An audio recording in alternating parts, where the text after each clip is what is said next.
This is Marty with Marty's Diesel, and today's video is going to be pretty basic, how to measure bolts, and how we measure them here, and how I believe most people measure them, especially if you have a device like this right here. First and foremost, whenever you're measuring a bolt that has a flange or a standard style like flat bottom head like this, you're going to use the square cut side of the tool here to do so.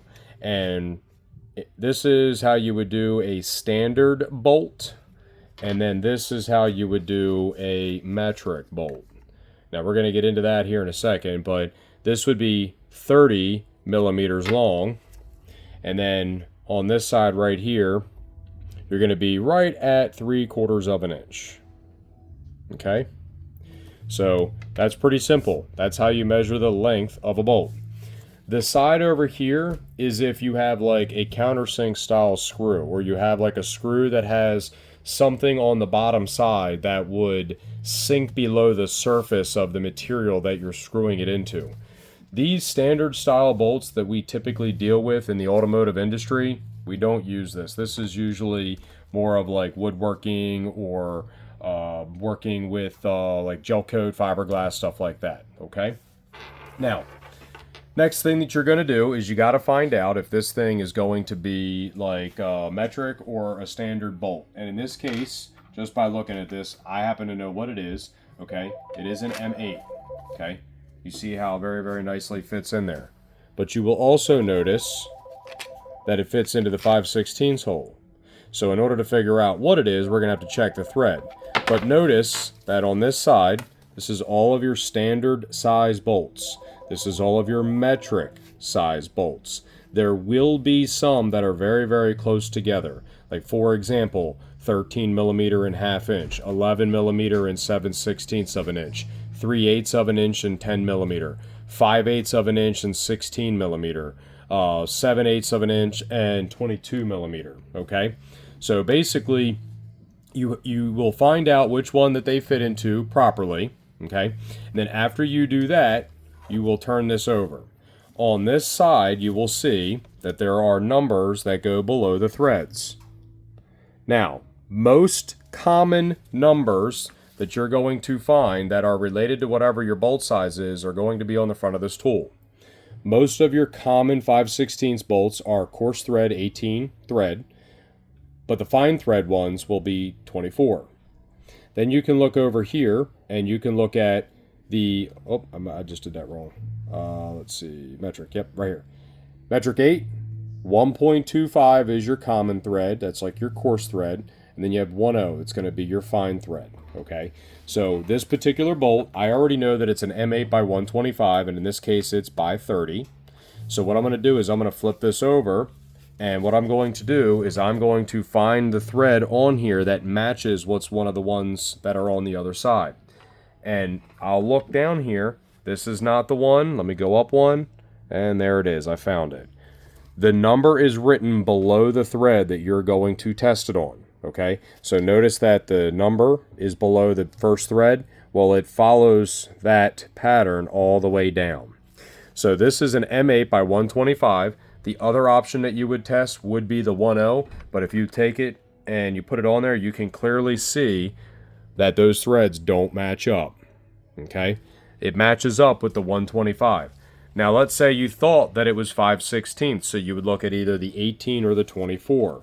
Well, if you come over here, there's your 24, does not match up. There's your 18, does not match up. So you know this is a metric bolt because it fits in the metric 8 position. You looked on here and it tells you what your common thread size would be, and then you matched it up on the back. I now know this is an M8 by 125 by 30. So this bolt right here, now that you know what this bolt is, you can kind of do the same thing, match it up. If it matches up, more than likely it's the correct, or it's the same bolt. And in this case, the only thing that would be different would be that it's a 25 millimeter instead of a 30. So it's 5 millimeters shorter. Understand this, if it's a metric bolt, you measure it on the metric side. Metric bolts do not get measured using an inch measurement. Like, even though that lines up pretty close with the 1 inch, this is not an M8 by 125 by 1 inch. It is an M8 by 125 by 25. Remember, the diameter of the bolt is always listed first. The thread is listed second, and then the length of the bolt is listed third. So let's go ahead and get the M8 bolts out of the way. Let's take a look at this guy. So this guy right here almost fits in 3/8, but it definitely fits in M10. So if you take a look at your metric side here, your options are most often 1.5 or 1.25. When I flip this over, I can find out that this is either going to be 1.25, which it's not, or 1.5, which is what it is. Now this bolt is also metric, so I'm going to measure it like this. I would say that this bolt is somewhere around 12 millimeters long. This is going to be an M10 by 1.5 by 12 millimeter. It is also a flange head, and I will cover a couple of other things here too. When you take a look at the top side of the bolt, metric bolts can always be described by usually a, that's funny, I said always and then usually, but usually metric bolts are described with an 8.8 or a 10.9 rating. Think of 10.9 metric as being grade 8 standard, and think of grade 8.8 as being grade 5 standard. So that's another way that you can identify whether it's a standard bolt or if it's a metric bolt. Let's take a look at this guy. This is a factory Ford lower starter bolt for a 6-liter Power Stroke. You kind of can't see what's on the top. I'm sure we could clean it up and find it out, but I'm pretty sure it says 10.9. So with that being said, let's see what it fits in. Does not fit in 7/16. Definitely fits in half, but it's a little bit too big. Now we know that 13 and half are the same size, roughly. So what am I going to try up here? We're going to try the next size down. It's going to be an M12. Look at how perfectly those threads fit through the M12 hole. Once again, we're going to go back and look at the M12. Your options are 1.75 or 1.5. Most often, especially when you look at bolts like this is a coarse thread, it's going to be the top number. I'm going to flip this over, find the 175, go right above it, and what do I find? The 175 is the correct size for this bolt. Now, this particular bolt is going to be an M12 by 175 by 45 millimeters long. This is irrelevant for upstairs in our fuel system area, but it is relevant out in the real world. This is called a dog point. This dog point usually is about 5 millimeters. It could be a little bit less if it's a smaller bolt. Could be a little bit more if it's a much larger bolt. But the idea behind this is that it gets you straight in on the thread so that you can set the bolt down in the hole and then get it started. Okay? Now, let's move on. Here is like a standard looking bolt. Like most people are familiar with these bolts because these are flange heads, and this is what Ford, uses for a lot of things. But this is like a standard bolt. This particular case, not only is it a standard bolt, but it's also a standard thread. This particular bolt is going to be 5/16.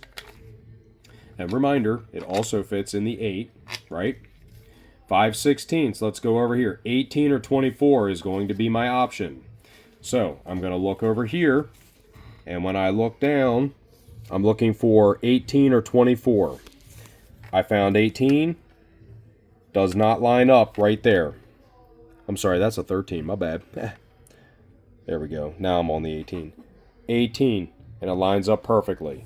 Now I will also find the 24, and obviously the 24 is a much finer thread. So this is going to be 5/16 bolt by 18 thread, and then when you measure it, you're going to be measuring it on the standard side, and in this particular case, it's going to be 7/8 of an inch long.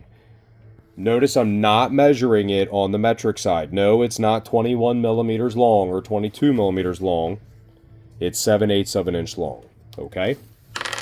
Let's go to this one. This is another bolt. I already know what it is. It's a 1/4 inch. You will notice that it doesn't really line up with any of the other holes. The closest thing it's going to be is 6, but 6 millimeter is a little tiny bit smaller. So you're already going to know that this is 1/4 of an inch because it only fits in the 1/4 inch side. With that being said, I can take a look at what my 1/4 inch options are. It's either going to be 20 or 28. I already know that it's 20. So you would do the same thing. You would find the 20 put the bolt above the number. And then, because it's a standard bolt, you're going to do the exact same thing, measure on this standard side. In this case, it's going to be a 3/4 inch long bolt. Now, these two bolts are also kind of special. There are numbers on here, and because they are standard, they have numbers on there that if you were to look them up, you would find out that they are stainless steel. You can typically look at something and find out if it's stainless steel. Like those are both stainless steel, that is stainless steel, this is stainless steel, this is stainless steel, this is stainless steel. All those things are stainless steel. You can typically tell by the finish on them. However, take a look at that. That's not stainless steel. You can clearly see that this is different than those. So this is a fitting, so it's slightly different measuring, but we can have another video about that. But you can clearly see how the stainless steel stuff looks versus the stuff that's not stainless steel, even though it's still like kind of chrome in color. So that should conclude everything that we need to know about measuring bolts here in the shop, and anybody that's looking to learn how to do bolt measuring on their own at home.